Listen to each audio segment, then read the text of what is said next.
Le doy la bienvenida. Hoy es Martes Santo y la iglesia celebra la feria privilegiada del día. Le invito a disponer su oído, la mente y su corazón para escuchar el evangelio que proclamaremos en este día. Del Santo Evangelio según San Juan, capítulo 13, versículos desde el 21 hasta el 33 y versículos desde el 36 hasta el 38. En aquel tiempo, estando Jesús a la mesa con sus discípulos, se turbó en su espíritu y dio testimonio diciendo: en verdad os digo, uno de vosotros me va a entregar. Los discípulos se miraron unos a otros perplejos por no saber de quién lo decía. Uno de ellos, el que Jesús amaba, estaba reclinado a la mesa en el seno de Jesús. Simón Pedro le hizo señas para que averiguase por quién lo decía. Entonces él, apoyándose en el pecho de Jesús, le preguntó: Señor, ¿quién es? Le contestó Jesús: aquel a quien yo le dé este trozo de pan untado. Y untando el pan, se lo dio a Judas, hijo de Simón el Iscariote. Detrás del pan entró en él Satanás. Entonces Jesús le dijo: lo que vas a hacer, hazlo pronto. Ninguno de los comensales entendió a qué se refería. Como Judas guardaba la bolsa, algunos suponían que Jesús le encargaba comprar lo necesario para la fiesta o dar algo a los pobres. Judas, después de tomar el pan, salió inmediatamente. Era de noche. Cuando salió, dijo Jesús: ahora es glorificado el Hijo del Hombre, y Dios es glorificado en él. Si Dios es glorificado en él, también Dios lo glorificará en sí mismo. Pronto lo glorificará. Hijitos, me queda poco de estar con vosotros. Me buscaréis, pero lo que dije a los judíos os lo digo ahora a vosotros. Donde yo voy, vosotros no podéis ir. Simón Pedro le dijo: Señor, ¿a dónde vas? Jesús le respondió: a donde yo voy no me puedes seguir ahora, me seguirás más tarde. Pedro replicó: Señor, ¿por qué no puedo seguirte ahora? Daré mi vida por ti.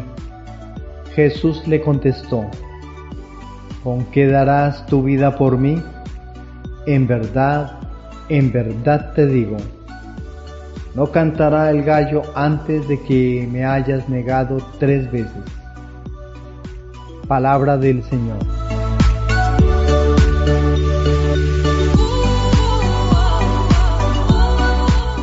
Nuestra reflexión para el día de hoy. Le invito a hacer lectura de los textos que corresponden a las lecturas de hoy antes de escuchar nuestra reflexión.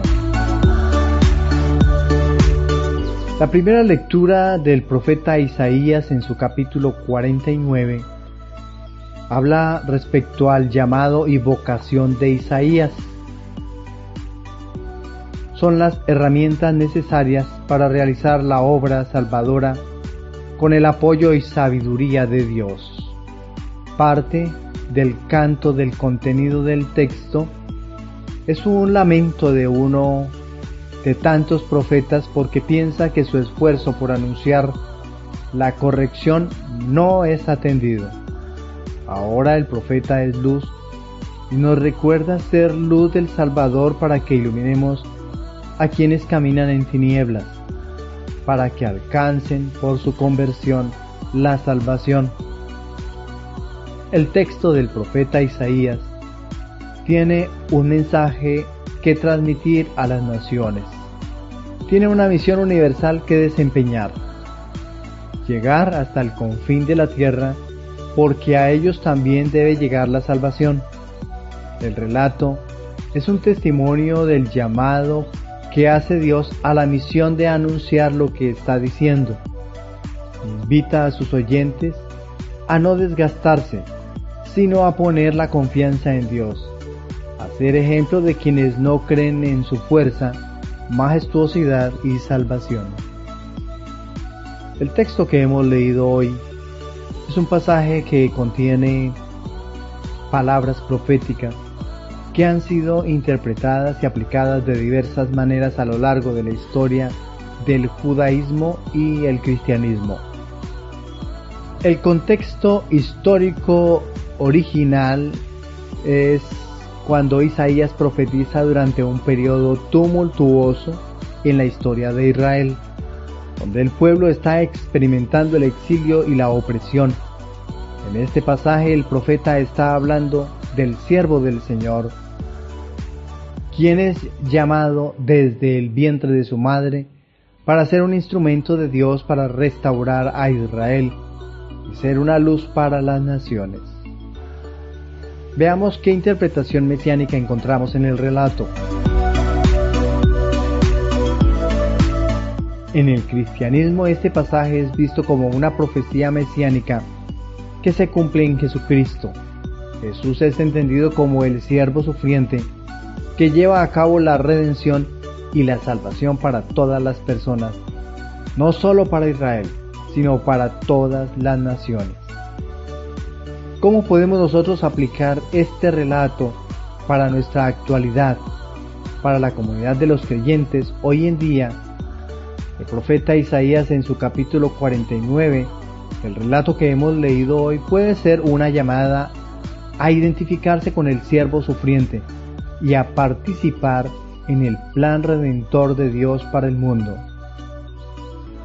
Esto puede implicar de la siguiente manera: reconocer que cada individuo, como parte del pueblo de Dios, tiene un propósito o una vocación específica en el plan divino. Entender que el llamado de Dios a menudo involucra sufrimiento y sacrificio, pero también conlleva una misión de restauración y reconciliación. Debemos entonces comprometernos a ser testigos de la luz de Cristo en un mundo marcado por la oscuridad y la injusticia, compartiendo el mensaje del Evangelio y practicando el amor y la compasión hacia los demás. Esta es una responsabilidad misionera. Asimismo, este pasaje puede desafiar a la comunidad de creyentes a abrazar una mentalidad misionera, reconociendo que la redención de Dios no se limita a un grupo étnico o religioso en particular, sino que está destinada a alcanzar a todas las personas y a todas las naciones. ¿Qué podemos concluir nosotros del relato que hemos leído hoy del profeta Isaías en el capítulo 49? Puede ser una fuente de inspiración este texto y un desafío para la comunidad de creyentes en la actualidad, llamándolos a identificarse con el siervo sufriente, a abrazar su vocación y misión en el mundo y a participar en el plan redentor universal de Dios. Le respondemos al Señor según la propuesta que nos hace en la primera lectura con el Salmo 70. El Salmo 70 expone el tema del conocido deprecatorio o súplica del justo que sufre persecución injusta de parte de los impíos. El fiel perseguido apela a la justicia divina para que acuda en su ayuda. Yahvé es el refugio invencible del salmista, que tiene experiencia de la protección divina. Si se siente perseguido o intimidado, esta es una oración de súplica a Dios para que lo libre de cualquier peligro. Dios, como una madre, cubre a sus hijos protegiéndolos del peligro, porque Él conoce la fragilidad del necesitado, de la misma manera como un ave conoce la fragilidad de su nidada. Por eso extiende las alas para cubrirlos y protegerlos de la muerte. Ocurre igual con los bautizados y todas sus criaturas. Dios quiere que todos lo conozcan, que todos le rindan culto de adoración y que lo vean como su Señor, para sentirse amado y cuidar a quienes lo aceptan como su Dios. Este versículo del Salmo: en ti, Señor, me refugio, jamás permitas que sea yo humillado, refleja la confianza absoluta en la protección de Dios. En el contexto de este día martes, podemos imaginar a Jesús enfrentando la traición y el sufrimiento, pero manteniendo su confianza en la voluntad y el poder de Dios. Este versículo nos recuerda que incluso en medio de nuestras pruebas y tribulaciones, podemos refugiarnos en la seguridad de que Dios está con nosotros. Este otro versículo: tú eres mi esperanza, Señor, desde mi juventud te he buscado. Este muestra una conexión profunda y continua con Dios a lo largo de la vida. En el Martes Santo reflexionamos sobre la vida de Jesús desde su juventud hasta su adultez y su eventual camino hacia la cruz.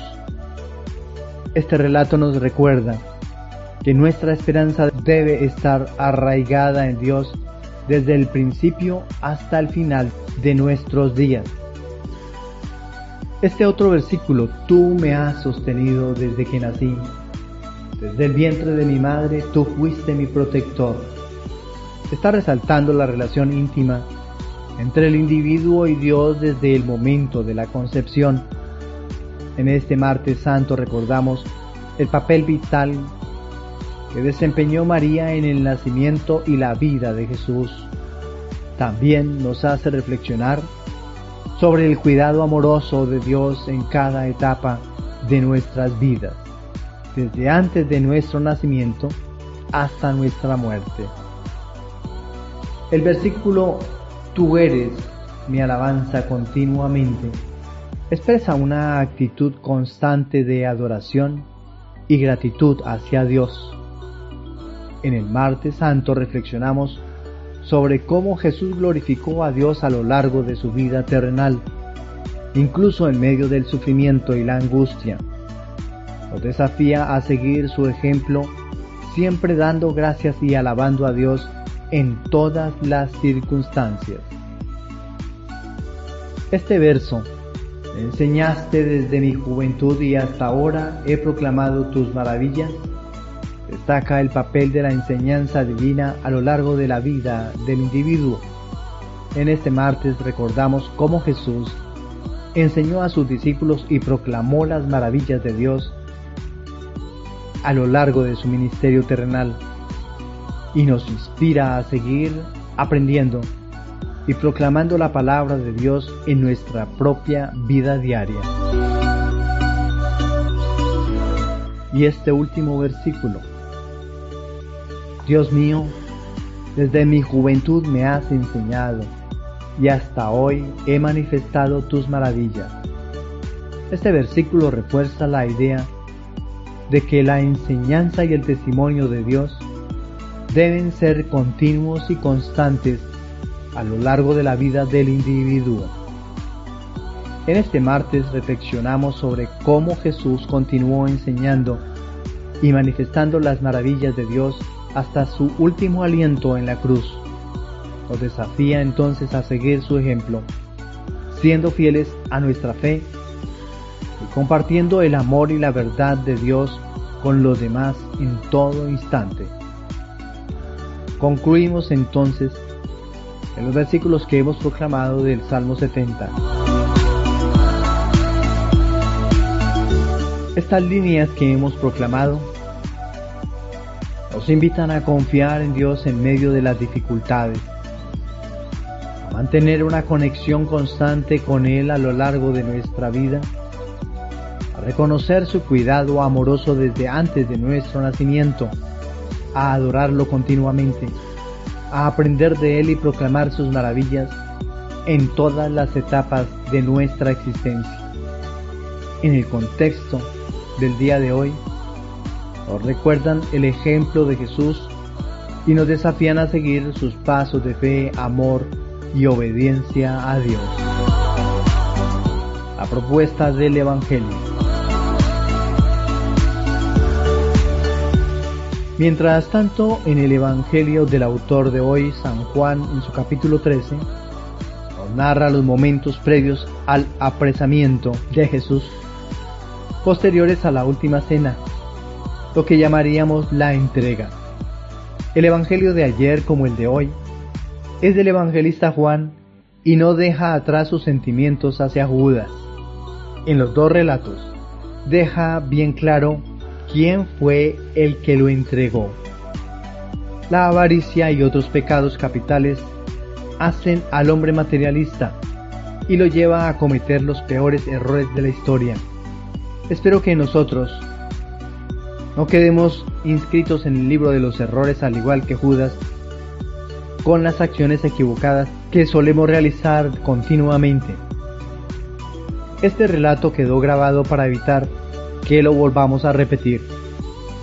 La conversación que se da con Pedro es una profetización en donde el capitán de la barca también moriría al igual que Jesús, y relata además la flaqueza de la humanidad de la cabeza de la iglesia.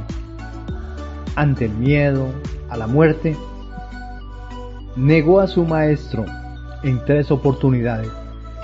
El texto de Juan narra entonces la situación del discípulo que Jesús más amaba, contra el testimonio de 2 discípulos amigos de Jesús, que para uno pudo más el poder y el deseo de tener más, y para el otro el miedo le hizo cerrar las puertas de la valentía para quedar como cobarde y hacer como voluntad de Dios la muerte de su Mesías y recuperar la gracia con la presencia del Espíritu Santo.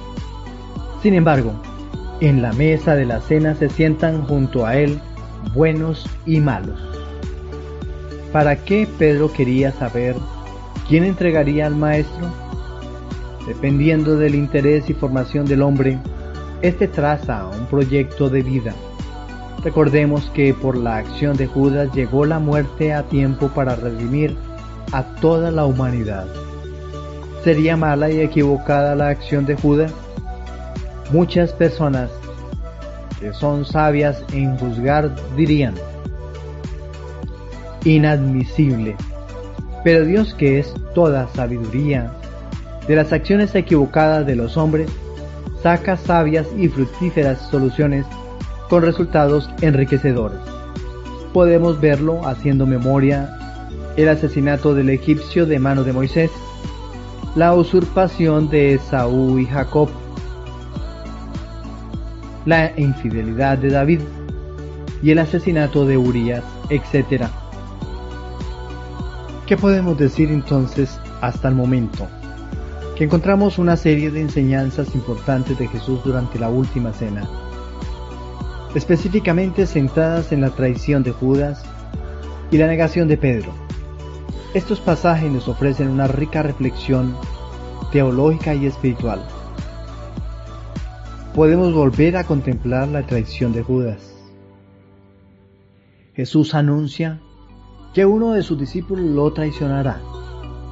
Esto muestra la realidad del mal y la traición incluso dentro del círculo íntimo de los seguidores de Jesús. Nos recuerda que incluso aquellos que están cerca de nosotros pueden defraudarnos, pero también nos invita a reflexionar sobre nuestra propia capacidad de traicionar a otros. Hablemos de la predicción de la negación de Pedro. Jesús también predice que Pedro lo negará 3 veces antes de que cante el gallo. Esto destaca la fragilidad humana y la debilidad incluso de los discípulos más cercanos a Jesús. Nos muestra que incluso aquellos que son devotos pueden flaquear en momentos de prueba. La importancia de la fe y la fidelidad es otro de los temas que encontramos en nuestro relato de hoy. A pesar de estas predicciones de traición y negación, Jesús sigue mostrando amor y ofreciendo la oportunidad de redención. Nos enseña sobre la importancia de mantener la fe y la fidelidad incluso en tiempos difíciles. Aunque Pedro negará a Jesús, más tarde será restaurado y se convertirá en un líder poderoso en la iglesia primitiva. Un tema más: el poder del arrepentimiento y la gracia. Aunque Judas traiciona a Jesús y Pedro lo niega, ambos tienen la oportunidad de arrepentirse y ser perdonados. Esto nos muestra el poder transformador del arrepentimiento genuino y la gracia de Dios. El relato de hoy nos recuerda que a pesar de nuestras fallas, siempre podemos encontrar perdón y restauración en la misericordia de Dios. ¿Qué podemos concluir en la reflexión del día de hoy de nuestro Evangelio? La suerte final del hombre depende de cada una de sus acciones. Dios evalúa la responsabilidad con que las hacemos y si asumimos los resultados con madurez. Además, este pasaje que hemos proclamado hoy nos invita a reflexionar sobre la fragilidad humana, la importancia de la fe y la fidelidad, el poder del arrepentimiento y la gracia divina. Nos desafían a examinar nuestras propias acciones y actitudes y a mantenernos firmes en nuestra devoción a pesar de las pruebas y tentaciones que enfrentamos. Para todos un feliz día. Que el Señor nos siga colmando de su alegría y también de su bendición. Felicidades.